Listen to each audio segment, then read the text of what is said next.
Bonjour, Loïc Perrault, ingénieur d'études pour la société Gratec. Je vais vous parler de Advanced Design en complément de Melody. Donc juste pour rappel en 2 mots, Melody c'est un logiciel de calcul de charpente métallique 2D qui va permettre également donc de calculer une structure dans son plan, de calculer le contreventement, de calculer également les ossatures secondaires, panne, lisse, solive, d'avoir des descentes de charge et de réaliser des assemblages par le logiciel ADSC qui est d'ailleurs également interfacé avec Advanced Design. Mais dans certains cas, on aura besoin de Advanced Design, par exemple pour le calcul de profilés minces ou de sections non bisymétriques, pour la possibilité d'intégrer des semi-rigidités d'assemblage. Bien sûr, c'est la vocation première de Advanced Design, c'est de générer donc des géométries et des calculs en 3 dimensions, et puis de générer des notes de calcul paramétriques avec intégration d'images et remise à jour automatique de la note de calcul en cas de modification. Donc dans la première partie, calcul de profilés minces ou non bisymétriques, les profilés minces requièrent l'intégration de la partie 1.3 de l'Eurocode 3. C'est pas seulement des règles générales et règles pour le bâtiment, la partie 1.1 que couvre Melody. Donc avec notamment les équations 6, 11a, b et c en contrainte normale, contrainte tangentielle et contrainte de von Mises. Et puis les profilés non bisymétriques tels que les U requièrent l'intégration de la partie 1.5 de l'Eurocode 3 ou une simulation numérique prenant en compte les effets de second ordre. Donc c'est ce qu'on a fait par un algorithme de stabilité avancée pour lequel la géométrie de l'élément donc dans le calcul local de stabilité avancée sera importée à partir du modèle global. Les conditions limites et les points de blocage sont transformés en appui en ressort. On va avoir une analyse modale pour lequel on va introduire l'imperfection initiale. Et enfin, on va avoir 7 degrés de liberté, 3 en translation, 3 en rotation, plus le gauchissement. Et pour les efforts, en plus des 6 que vous connaissez en 3D dans la RDM, un moment de gauchissement. Et à partir de là, on va calculer des contraintes normales, donc basées sur les efforts normaux, les moments de flexion ainsi que le moment de gauchissement. Une contrainte de cisaillement qui est calculée par rapport aux efforts tranchants et à la contrainte et au moment de torsion, et puis une contrainte de von Mises, donc qui est un calcul issu des 2 premiers. Si je regarde ici un modèle AD dans lequel j'ai créé donc des profilés minces ici. Donc on va avoir une bibliothèque ici de sections qui existent dans des catalogues, et on a laissé la possibilité également de créer des sections paramétriques en Z, en oméga, en C, etc., qui sont formées à froid. Donc ici par exemple un Z paramétrique avec des bords inclinés. Donc on voit ici dans la géométrie. Pour cet élément, on a activé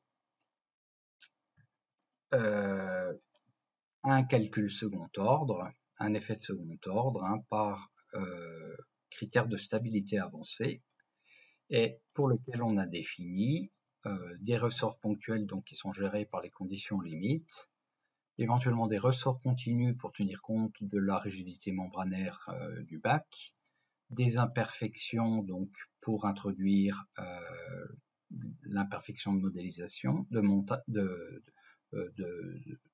l'imperfection initiale, et prendre en compte le décalage de la charge, il est affecté à la fibre supérieure de l'élément. On a fait de même ici pour cette rive dans lequel on a un UPN, donc pour lequel on a activé la notion de stabilité avancée. À l'issue du calcul, donc je reprends le modèle d'analyse existant,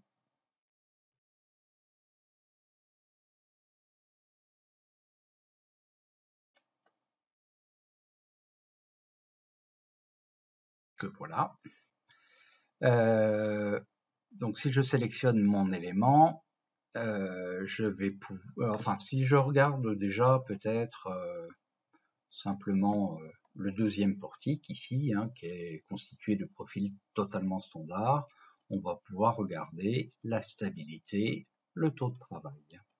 Ça, c'est ce que sait faire Melody, hein, et on va avoir pour chaque élément une fiche de profil qui va rappeler donc les caractéristiques sectionnelles, le critère de flèche, la résistance des sections, donc les équations 6.2 de l'Eurocode 3 partie 1.1, et la stabilité des éléments, donc intégrant flambement déversement, donc avec les équations 6.61 et 6.62 du chapitre 6.3 de l'Eurocode 3 partie 1.1. Ok, et pour les profilés minces, ici par exemple, on va avoir une fiche de profilé donc qui rappelle les caractéristiques sectionnelles, qui va donner également l'inertie de gauchissement, hein, les vérifications des flèches éventuellement, et une résistance seulement, pas de stabilité, qui s'appelle CFD, Cold Form Design, et qui va vérifier notamment les équations dont on parlait, c'est-à-dire 6, 11, A, B et C, donc de contraintes totales, contraintes de von Mises et contraintes tangentielles, et qu'on peut voir également sous la forme de fiches de profilé détaillées, pour lequel j'aurai un rappel des différents onglets qu'on vient de voir ici, avec les différentes équations et les vérifications faites pour ces différentes vérifications. Ok, de même, hein, il en va de même si je prends cet élément-là, par exemple. Graphiquement, je ne regarderai pas la stabilité, mais plutôt la stabilité avancée, ou la contrainte d'effort normale, par exemple. La contrainte normale, pardon. Et puis, je peux avoir la même chose sous forme de note ici, enfin sous forme de fiche de profil, donc avec la vérification donc des contraintes normales, des contraintes de cisaillement, des contraintes de von Mises, donc par rapport aux 7 degrés de liberté qu'on a envisagé sur une analyse de second ordre. Ok, deuxième point qui concerne la possibilité d'intégrer des semi-rigidités d'assemblage dans le modèle global. Donc l'Eurocode 8 dans sa partie 1.3 donne une classification des assemblages. On va avoir des assemblages rigides, hein, des assemblages articulés, et entre les deux, on aura des assemblages semi-rigides. Donc j'ai écrit ici une loi de comportement d'un assemblage, hein, en loi moment-rotation. Donc j'ai une première partie linéaire ici, qui va donner une rigidité initiale, puis une rigidité tangentielle, hein, ici pour cette seconde partie d'assemblage. On va sur ce graphique adjoindre le moment résistant, puis une autre droite pour les 2/3 du moment résistant. Et l'intersection de cette droite avec les 2/3, enfin de la loi de comportement avec les 2/3 du moment résistant, donne la rigidité initiale d'assemblage. Et si elle est en deçà de la ligne ici de l'encastrement parfait, alors je serai entre un encastrement parfait et une articulation parfaite, et donc je devrais prendre une semi-rigidité d'assemblage. Je prendrai la rigidité initiale si le moment sollicitant est inférieur aux 2/3 du moment résistant, et sinon je prendrai la rigidité tangentielle. Et bien sûr, les sollicitations, les flèches des différentes structures seront affectées par cette nouvelle rigidité d'assemblage. Donc si je switch ici sur Advanced Design, je vais prendre un nouveau modèle.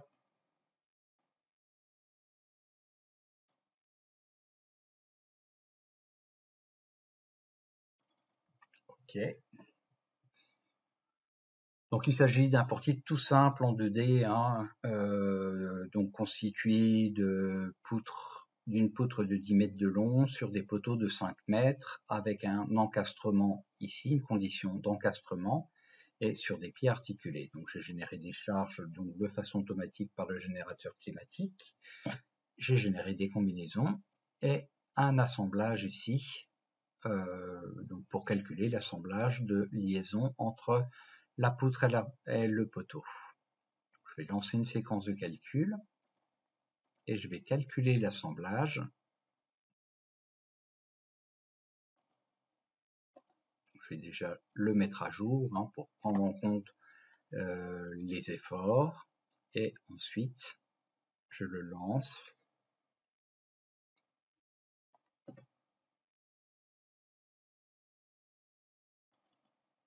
Voilà. Et donc là je visualise donc mon poteau, ma poutre, une proposition d'assemblage faite à partir d'un gabarit mais que je peux modifier ici par l'onglet géométrie sur la mise en place de raidisseurs ou la modification des raidisseurs existants, les épaisseurs de platine, les boulons, les types de boulons, les diamètres de boulons et leur répartition, etc. Et je vais lancer une séquence de calcul. Les efforts seront importés du modèle global comme les profils hein, de Advanced Design et je vais vérifier l'assemblage. Là, il me dit que l'assemblage passe correctement, il n'y a pas d'erreur. Le critère dimensionnant est le moment fléchissant. Je vois que j'ai un moment résistant d'assemblage de 76 kN et un moment sollicitant, donc ici, hein, au droit de la platine, de 53 kN, donc supérieur aux 2/3 du moment résistant. Et si je regarde un peu plus loin dans la liste, ici, il va me classifier mon attache, donc comme étant semi-rigide, hein, sur la base d'une structure non contreventée, hein, qui est l'hypothèse que j'ai prise par défaut. La limite vaut alors 25 EI sur L, et j'ai ma rigidité d'assemblage initiale qui est donnée ici de 316 kN, donc inférieure à cette limite de l'encastrement parfait, et donc je devrais prendre en compte pas la rigidité initiale, mais la rigidité rotationnelle, la rigidité tangentielle, qui est donnée ici en kN par degré, c'est-à-dire combien de kN pour une rotation relative de 1 degré au niveau de l'assemblage. Et donc si je reviens sur le modèle, je vais en faire une copie pour garder l'initial et comparer les deux.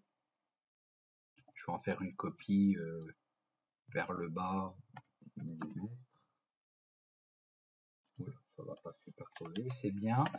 Donc là, c'est le modèle initial. Je vais masquer mon chargement et dans mon modèle que je compare au modèle initial, je vais introduire des relaxations élastiques, donc en rotation, insérées. Et je dis, quel que soit l'angle, j'aurai une rigidité de 230 kN par degré au début et à la fin, en considérant que j'ai la même chose ici. Hein.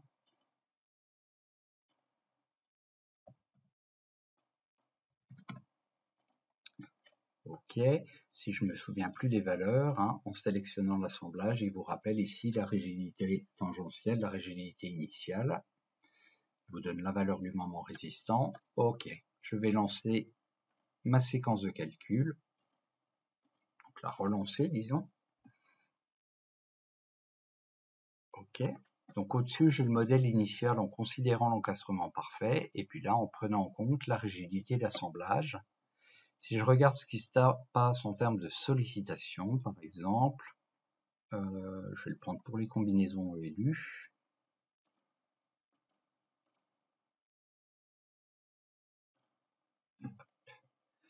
Donc je vois que dans le deuxième modèle, j'ai diminué mon moment d'encastrement. Et par contre, en conséquence, j'ai augmenté le moment entravé. J'ai diminué également les moments au niveau des poteaux.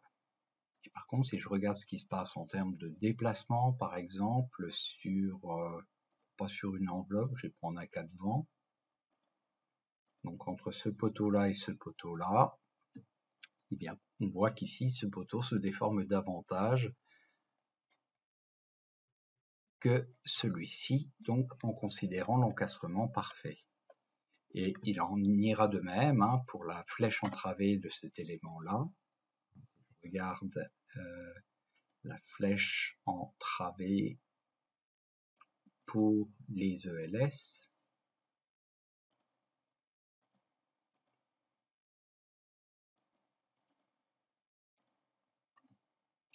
Flèche entravée suivant Y. Flèche entravée suivant Y. Pourquoi j'ai rien?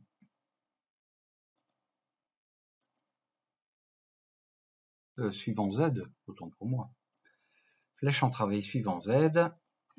Donc je vois que j'ai ici, si je demande l'enveloppe de toutes ces combinaisons et que je fais afficher l'extrémum, j'ai 0,97. Et sur celui-là, je devrais avoir un peu d'avantage puisque j'ai plus un encastrement parfait. J'ai un 27. Ok, donc pour les rigidités d'assemblage. Troisième point, c'est bien sûr la géométrie et le calcul en 3D. Advanced Design, c'est un outil de calcul 3D qui peut aussi faire de la 2D, comme on vient de le voir, mais qui permet de modéliser ainsi tout type de structure. On va pouvoir optimiser les profilés métalliques à la contrainte et à la flèche par l'expertise métal. Il permet de prendre en compte le comportement d'autres matériaux et même de les analyser via des modules d'expertise béton et bois. Et il permet de prendre en compte des efforts sismiques par une analyse modale et spectrale, pas par des efforts statiques équivalents comme le fait Mélodie, ce qui permet de rendre ceci valable pour tout type de structure. Donc si je reprends le premier modèle que j'avais créé,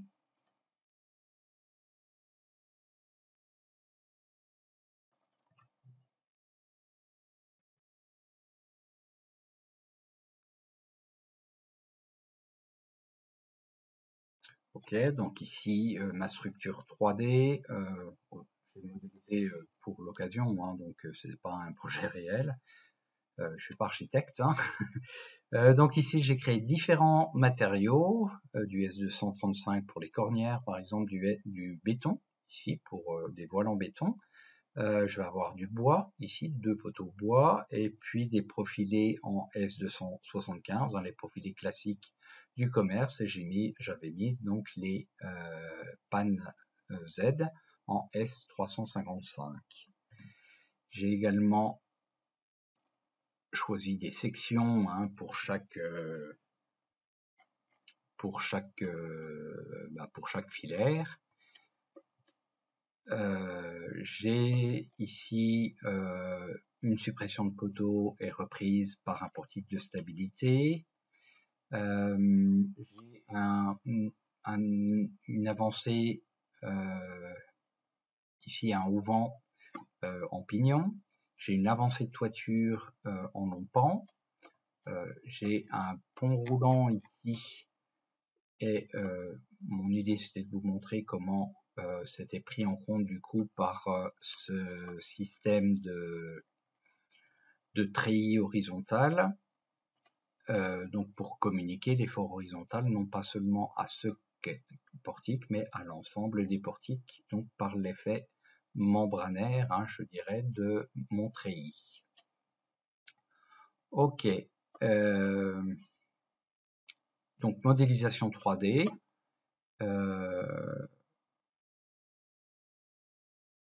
Ok, et donc à l'issue du calcul, comme on l'a vu tout à l'heure, on va pouvoir, par l'expertise métier, vérifier la stabilité de tous les éléments. On l'avait fait ici pour le deuxième portique. Également des profilés minces et des profilés non bisymétriques. Donc si j'avais ici sélectionné par exemple le portique 2 et regardé en stabilité ou même en flèche, la vérification du critère de flèche, l'écart par rapport à la flèche admissible, qui est donné donc en pourcentage et qu'on peut regarder sous différents aspects. Ok, qu'on va retrouver également dans la fiche de propriété de l'élément, hein, pardon, dans la fiche de profilé de l'élément, ici. Donc en flèche, résistance et stabilité des éléments, et puis pouvoir éditer une note spécifique à cet élément.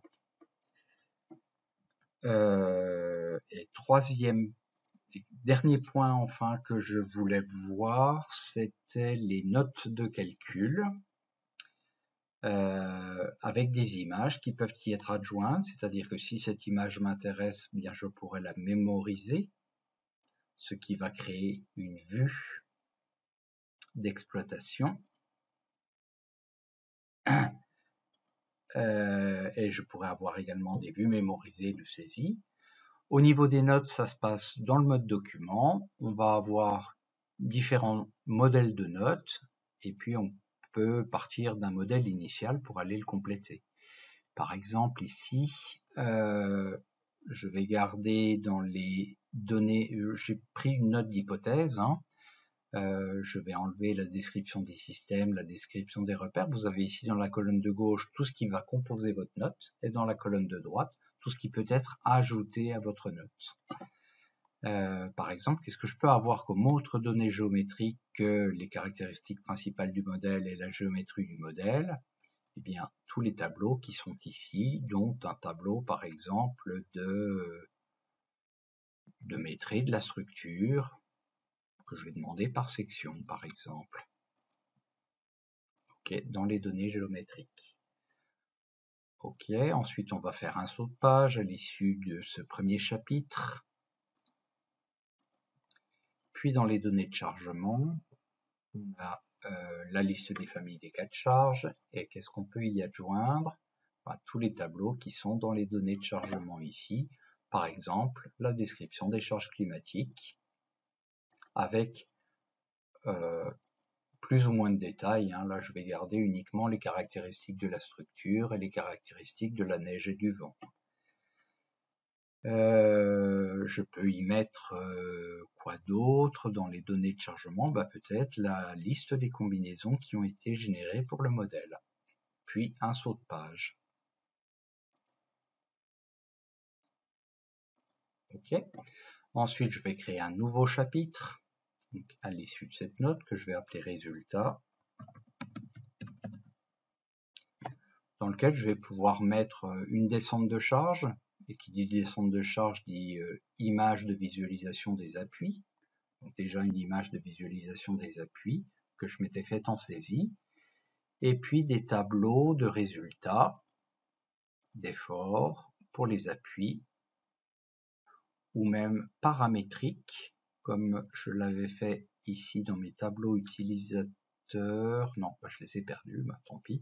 Je vais reprendre celle-ci, je vais créer un tableau utilisateur, je vais enlever les valeurs de moments, hein, comme j'ai pas de moment ici. Donc des colonnes de 0, ça ne m'intéresse pas, donc j'appelle ça sans moment.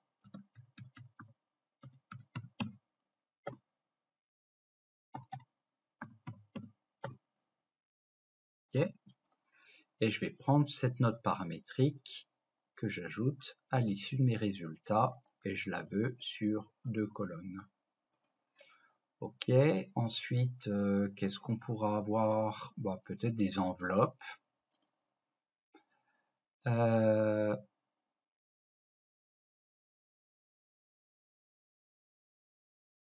Des enveloppes de déplacement de filaire, d'efforts de filaire, de contraintes de filaire,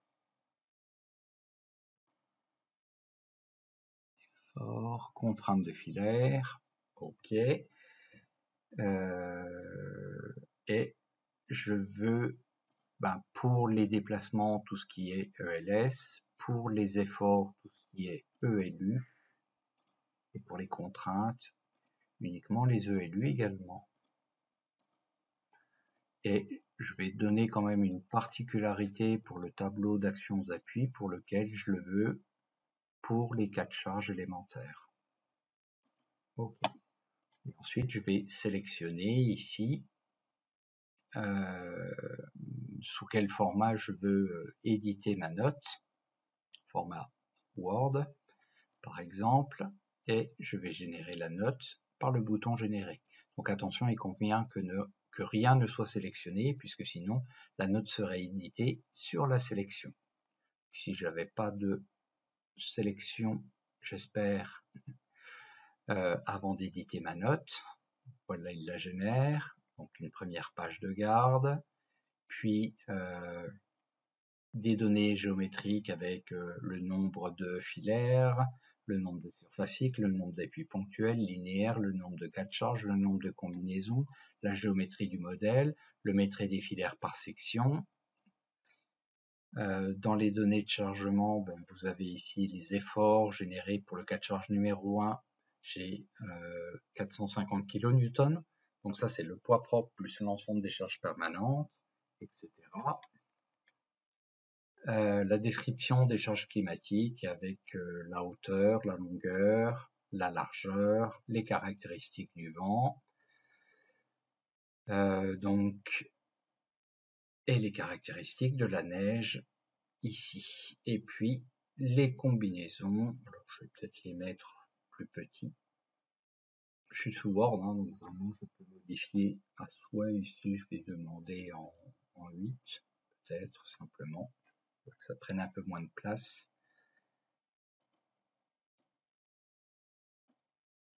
J'en prends déjà pas mal. Alors il y a quelques retours à la ligne, on va peut-être essayer d'arranger ça simplement en déplaçant les colonnes. Okay. Donc un certain nombre de combinaisons. Ok, puis mes résultats RDM. Dans mes résultats, j'avais les numéros des appuis, puis les tableaux de descente de charge, donc pour chacun des appuis en FX, FY, FZ. Hein, on se souvient que j'avais créé une fiche sans moment pour ne pas avoir, et je l'ai bien, sous les 4 charges élémentaires. Ok, donc directement en 3D, hein, intégrant les effets du contreventement. Et puis ensuite des enveloppes de déplacement de filaires, d'efforts de filaires, de contraintes des filaires, donc qui sont valables sur tout le modèle. Et bien sûr, on aurait pu y insérer des vues d'exploitation, hein, par exemple la visualisation du critère de flèche ou des vues de moments fléchissants de déplacement que je m'étais fait ici et que je vais simplement remettre à jour en double-cliquant dessus juste pour les présenter. Donc ici, juste oui, dans mon modèle, j'avais ici un pan de fer et ici des potelets non porteurs. Donc on voit l'allure de la déformation sous charge permanente. Je vais peut-être demander une animation pour voir l'allure de la déformation.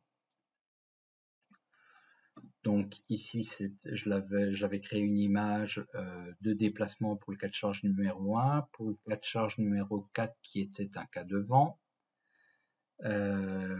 pour le cas de charge numéro 7 qui est un autre cas de vent de pignon, ah non, toujours un vent X, ok, et puis j'avais créé une vue de moment fléchissant, d'enveloppe de moment fléchissant sur un portique spécifique. Et donc ces images pourraient être mises dans la note au même titre que j'ai mis mes vues mémorisées. Et enfin, dernière chose, si je reviens en saisie et que je modifie soit ma géométrie, soit mes efforts, je pourrais relancer une nouvelle séquence de calcul en allant donc jusqu'au calcul métal et en remettant à jour les vues et la note. Voilà, ça termine ma présentation. Bonne journée, au revoir.